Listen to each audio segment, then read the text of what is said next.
দেখায় দিয়েছেন সেই রাস্তাটা আপনাদের সামনে ব্যাখ্যা সহকারে তুলে ধরার আশা করি। খুব মনোযোগ সহকারে আমরা শুনতে চেষ্টা করি। আল্লাহ যেন তৌফিক দেন, বলি আমিন। আগে শয়তান বিদায় করি। আগে কি বিদায় করতে হবে? শয়তান। কারণ শয়তান কিছুতেই চায় না যে আপনারা বসে বসে আল্লাহ তাআলার কালাম শুনুন। এটা কি শয়তান চাইবে? শয়তানের আজকের খুব বড় জ্বালার দিন, খুব কষ্টের দিন। এত মানুষ এক জায়গায় হইল কেন?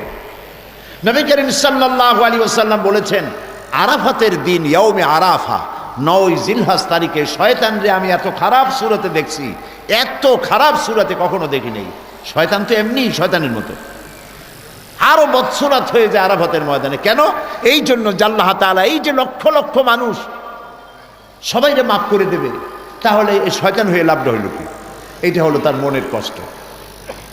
প্রিয় ভাই সব, শয়তানের ওয়াসওয়াসা থেকে আমাদেরকে কেউ পানাহ দিতে পারবেন না।